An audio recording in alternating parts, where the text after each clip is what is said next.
ሰላም ወገኖች ኢትዮጵያውያን ኤርትራውያን እንዴት ናችሁ? እንዴት ከረማችሁ?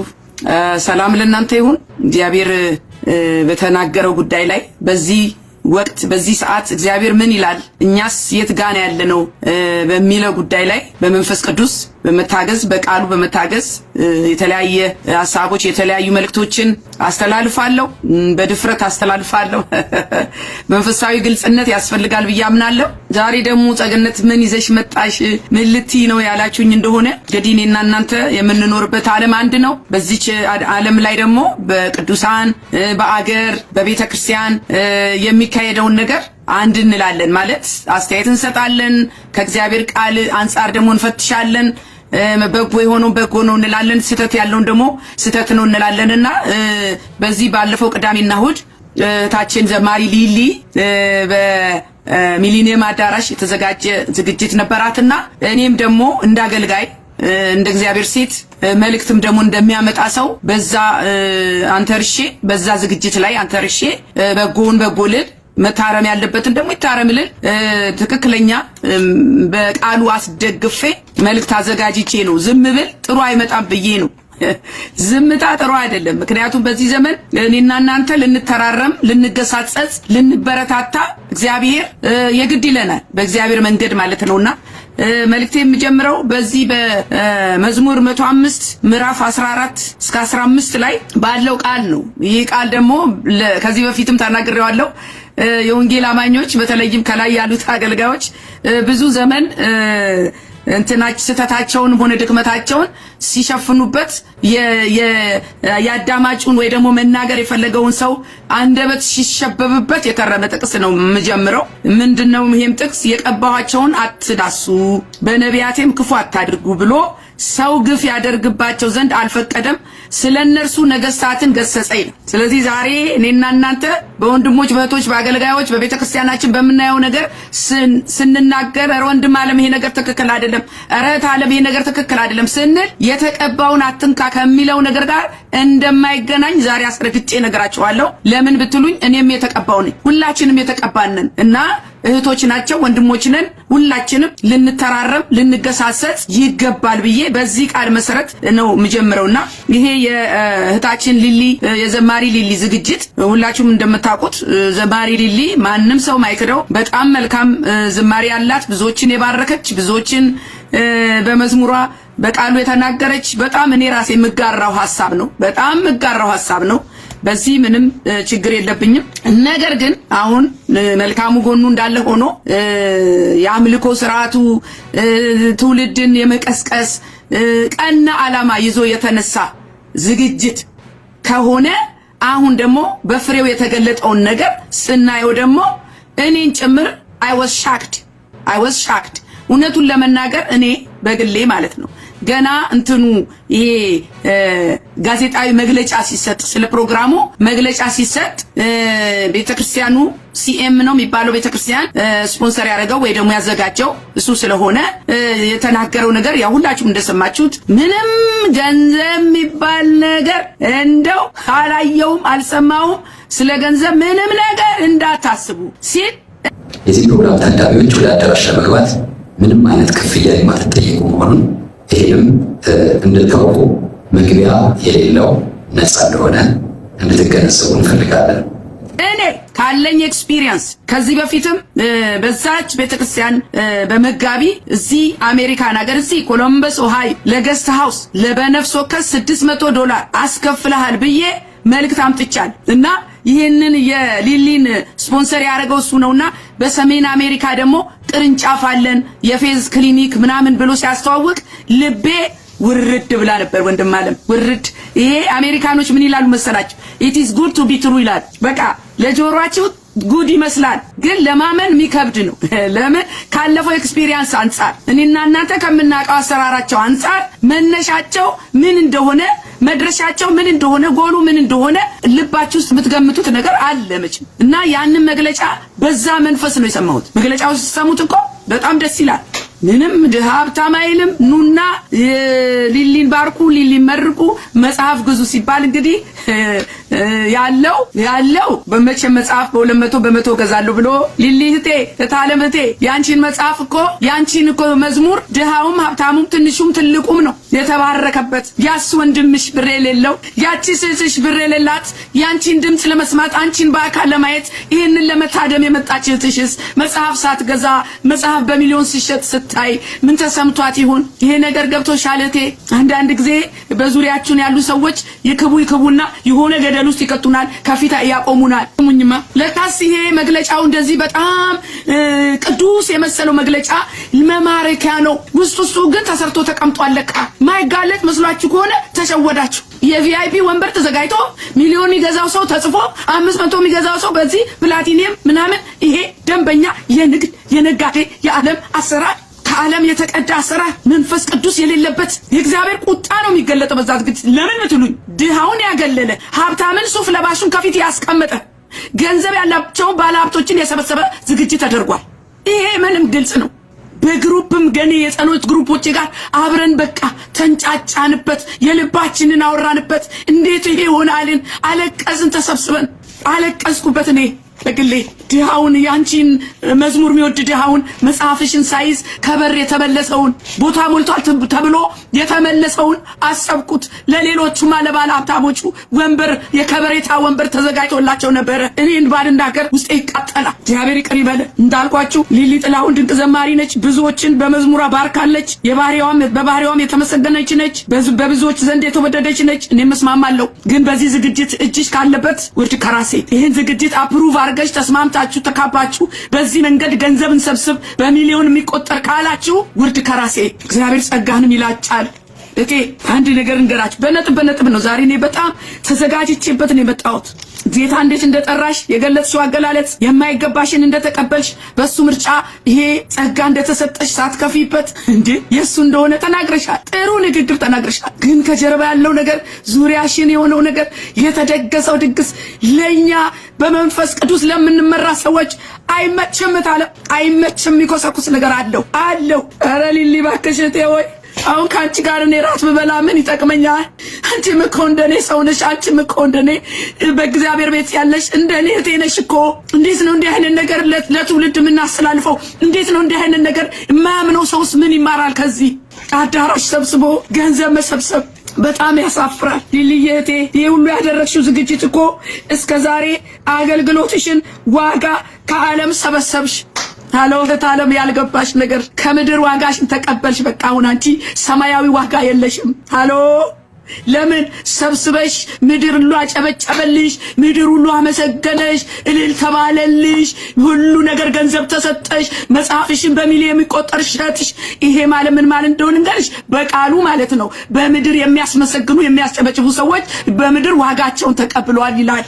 ስሚኝ ማጤ ይህንንስ አስተውለሽዋል? ቀጣሪሽ አሰሪሽ ደሞዝ የሚከፍልሽ አንቺን ያገለገልሽው እኮ የሰማዩ መንግስት ነው፣ የምድራዊን አይደለም። በቃ እኮ እስከዛሬ ለነበረው አገልግሎትሽ አድናቆቱን፣ ባርኮቱን፣ ገንዘቡን፣ ዕውቅናውን፣ ጭብጨባውን ከምድር ተቀበልሽ።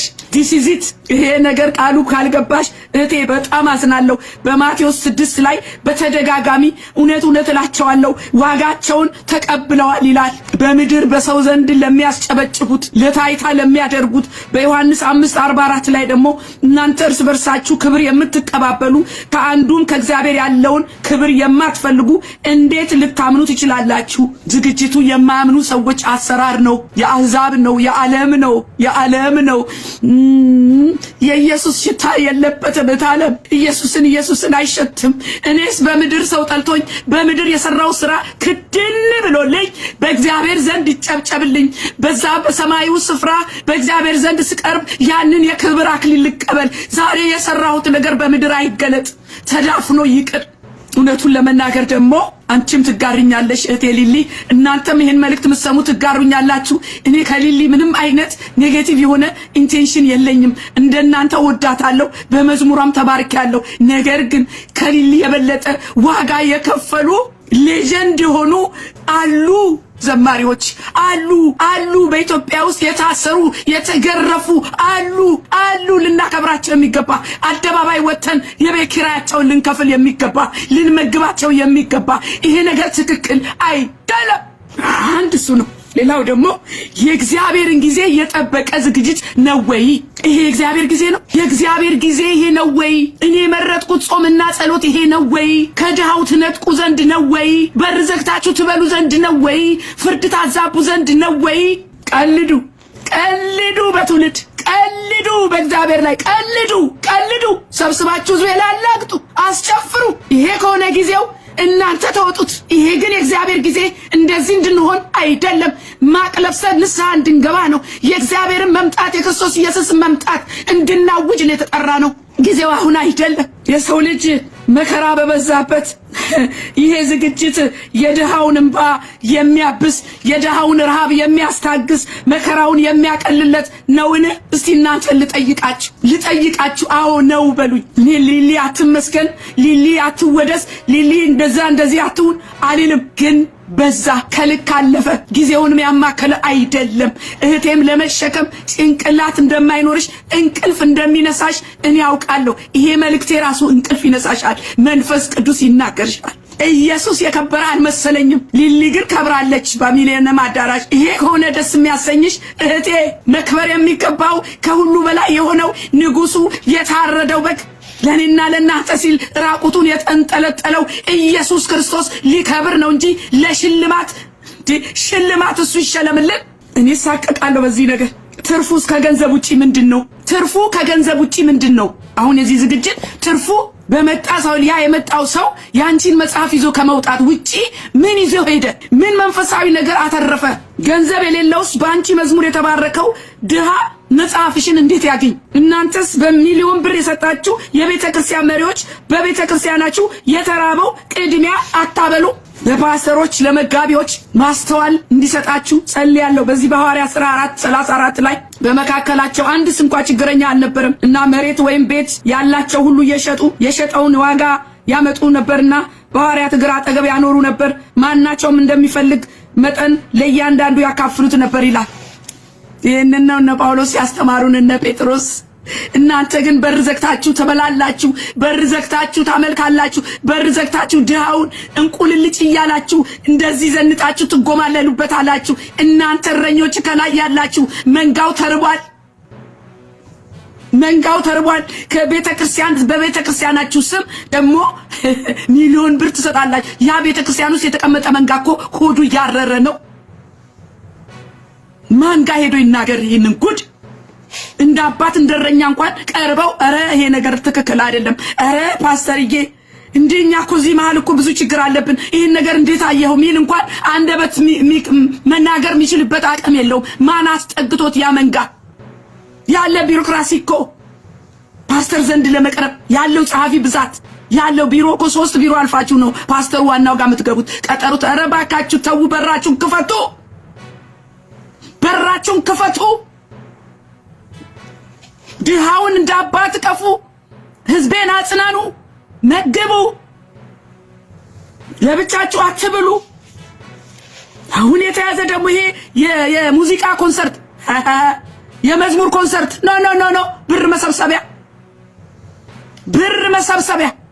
እውነት እህቴ እንዲባርኩሽ ከፈለግሽ ለዚህ ሁሉ ዘመናት የባረከሽን ህዝብ አንቺም የባረክሽውን ህዝብ እንዲባርክሽ ከፈለግሽ እኔ አንቺም ብሆን በስታዲየም በነፃ ህዝብ ሁሉ ገብቶ ምስክርነትሽን ሰተሽ መጽሐፍሽን እያንዳንዱ ባለው አቅም ግዙኝ። ባለው አቅም ደግሞ በጣም የገረመኝ መጽሐፍሽ ለባለሚሊዮነሮቹ በተለየ ከለር በተለየ ታትሟል እንዴ? ከማሳወቂያው እንደሰማ ነው የተለየ ከለር 4 መጽሐፍ ይሸለማል። የተለየ ከለር ሃሎ አልገባኝ። መጽሐፉ ባንድ አይነት አይደለም እንዴ ታተመው?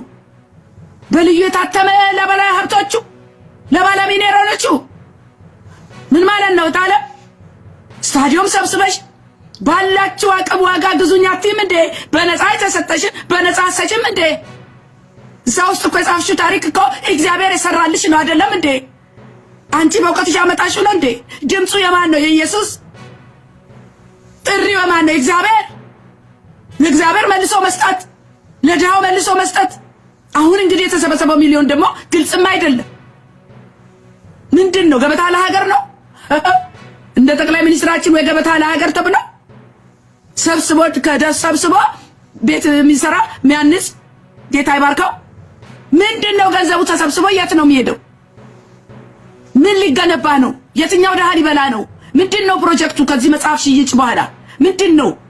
እሱም ግልጽ አይደለም ወገኖቼ። ብዙ ነገር አለ፣ የተነካካ ነገር አለ፣ የተተረማመሰ ነገር አለ፣ ግራ የተጋባንበት ነገር አለ።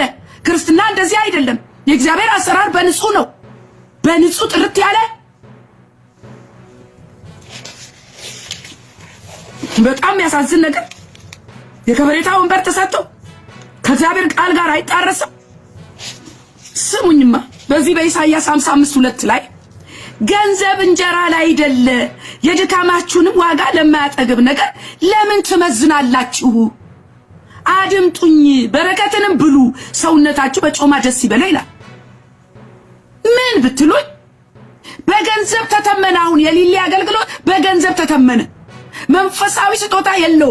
ያንቺን መንፈሳዊ ስጦታ የሰጠሽን ጌታ የሰጠሽን የዝማሬ ጸጋ ከፍ የሚያደርግ ነገር አይደለም። አሁን የተደረገው ነገር ያንቺን ኪስ ከፍ የሚያደርግ ነገር፣ ምድራዊ ህይወትሽን ከፍ የሚያደርግ ነገር፣ የምድር ሀብት ነው የተሰበሰበው። ስለዚህ እንደ ዓለም የንግድ አንድ ንግድ የሚተዋወቅ ነው የሚመስለው። ይቅርታ አድርጉልኝ፣ ይቅርታ። እኔ ባልናገረው ውስጤ ጨሶ ያልቃል። ብዙ ቅዱሳን ደግሞ ጨሰዋል። በጣም መንፈሳችን ተቆጥቷል። አንገትም ያስደፋል፣ ያሳፍራል። አርአያም አይሆንም። ነገ ደግሞ አንዱ ተነስቶ ሌላ ሊል ነው። ገንዘብ በጣም ቤተክርስቲያን ገብቷል። ገንዘብ አምላኪዎች ሆነናል። ገንዘብ ብቻ እኛን የተቆጣጠረ። ይኸው ትውልድ እኮ አለቀ። ትውልድ እኮ አለቀ። እኛ አይናችን እያየ በእኛ ኃጢአት እኮ ነው ይኸው ምድር እየተናወጠች ያለችው። አሁን ቤተክርስቲያን ያለ ይመስላል፣ አማኝ ያለ ይመስላል፣ መልካም ነገር ያለ ይመስላል። አንቺ ትዘምሪያለሽ፣ እዛ ቆመሽ አዳራሽ ሰብስበሽ ሰው ታስጨዋያለሽ። እዛ ትውልድ ያልቃል። ጦርነት አታስቆሙ።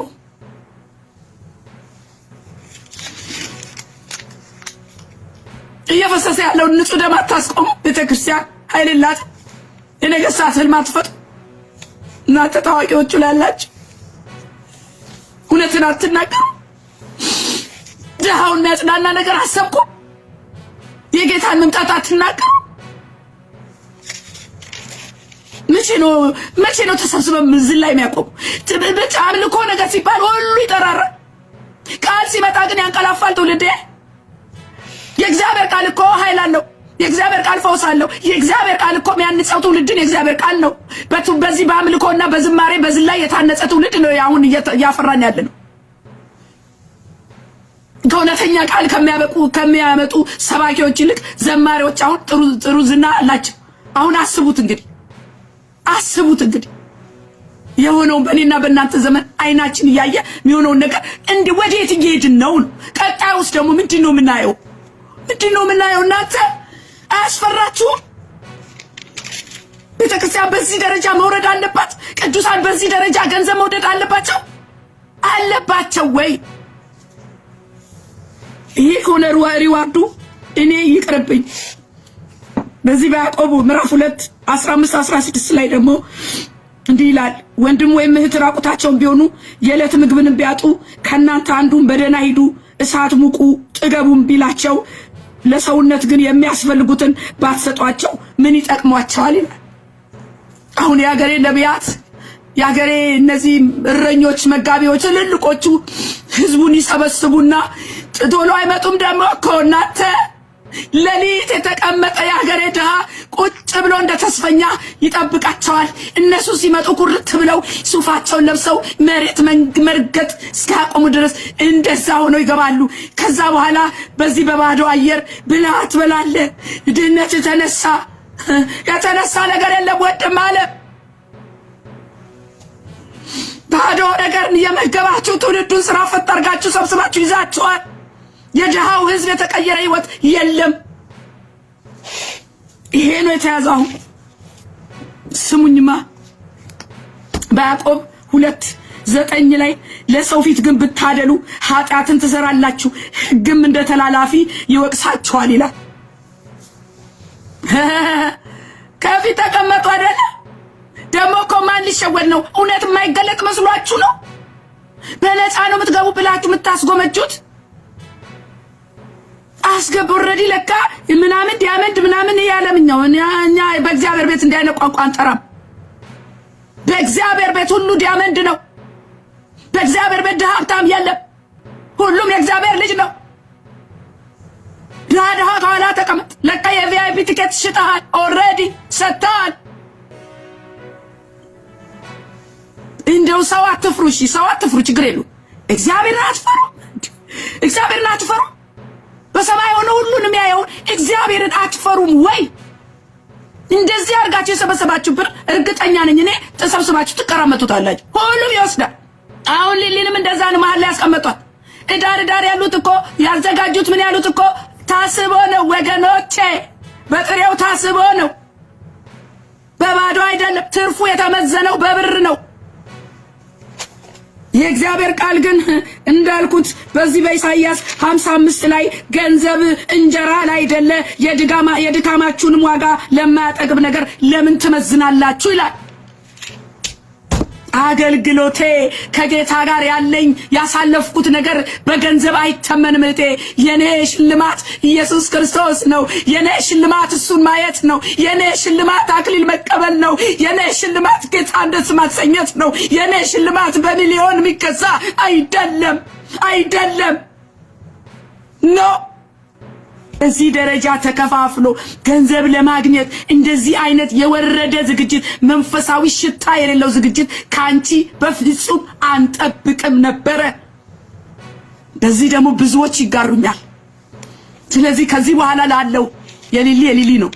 አሁን ደግሞ ሊሊን አይታችሁ ሌሎቻችሁ ሚሊኒየም አዳራሽ የኮንሰርት የመዝሙር ኮንሰርት ነጋዴ አትሁኑ ባካችሁ። አሁን የንግድ ዘመን አይደለም፣ የኖህ መርከብ የሚሰራበት ዘመን ነው። ይህንን በቀደም ያሰላለፍኩትን ባካችሁ መልሳችሁ እዩት። የመጨረሻው ዘመን እኮ ቀርቧል። ዛሬ እኔና እናንተ ጭንቅላታችን ያለበትን እዩ፣ የሚሰማው ነገር እዩ። ይልቅ ማቅለብሰን ጌታን ምህረት አድርግልን ብለን እንጠይቅ ባካችሁ። እባካችሁ ትውልድ በእኛ የተነሳ ማይለቅ እባካችሁ፣ እባካችሁ። የመሪ መንቀጥቀጥ መጣ፣ በወዲያ በወዲህ ጦርነት ይጎሰማል። ትውልድ እያለቀ ነው። እረፍት አጥቷል። ድሃው ተንገላቷል። እኛ እዚህ በሚሊዮን የሚቆጠር ብር መጽሐፍ እንሸጣለን። what you talking about? የእግዚአብሔርን ወቅት እንወቅ፣ የእግዚአብሔርን ጊዜ እንወቅ። በዚህ ሰዓት እግዚአብሔር የዝማሬ ድግስ የአምልኮ ድግስ አይፈልግም። የንስሐ ድግስ ነው የሚፈልገው። የተሰበረ ልብ ነው የሚፈልገው። ፈቃዱን ያደርግለት ነው የሚፈልገው። ይሄ ነው የኔ መልእክት፣ ይሄ ነው የኔ መልእክት። እዚህ በኢሳይያስ 55 ቁጥር 1 ላይ እናንተ የተጠማችሁ ሁሉ ኑ ወደ ውሃ ኑ፣ ገንዘብ የሌላችሁ ኑና ግዙ፣ ብሉ፣ ኑ ያለ ገንዘብ ያለ ዋጋ የወይን ጠጅ ወተት ግዙ ይላል። እቶቼ ወንድሞቼ፣ በገንዘብ የማይገዛው ነገር፣ ሐኪም የማይችለው ነገር፣ በእውቀት በሰውኛ የማይደረግ ነገር፣ ከአእምሮ በላይ የሆነው ነገር ጌታ ይኸው እየተጣራ ነው። ኑ እኔ ልስጣችሁ፣ በነፃ ልስጣችሁ እያለ ነው። ወደ ጌታ ቀረቡና እረፉ። እረፍት በጌታ ነው። እረፍት በቃሉ ነው። እረፍት በክርስቶስ ኢየሱስ መዳን ነው። ጌታ ኑ እያለ ነው፣ እየተጣራ ነው። ሰዎች አትዩ፣ ከሰው አትጠብቁ። ተሰብስቦ ዝማሬ ተሰብስቦ ይሄ የሚጠሯችሁ ነገር ገንዘብ ሊወስዱ ብቻ ነው። ኮንፈረንስ ቢያዘጋጁ ለገንዘብ ነው። ዛማል የሚሸጥ ነገር አለ።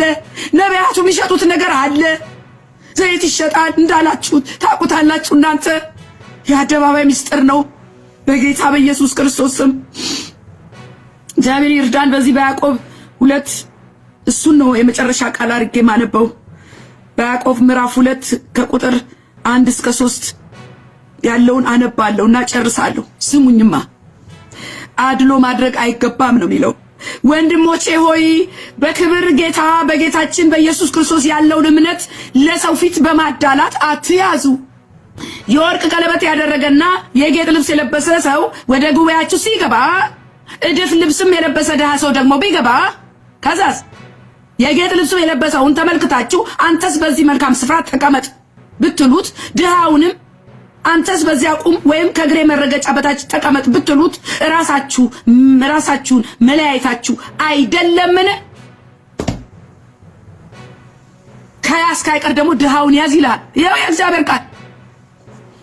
ሀብታሙን ይዘህ እነዚህ ሀብታሞች የሚያስጨንቋችሁ አይደሉምን?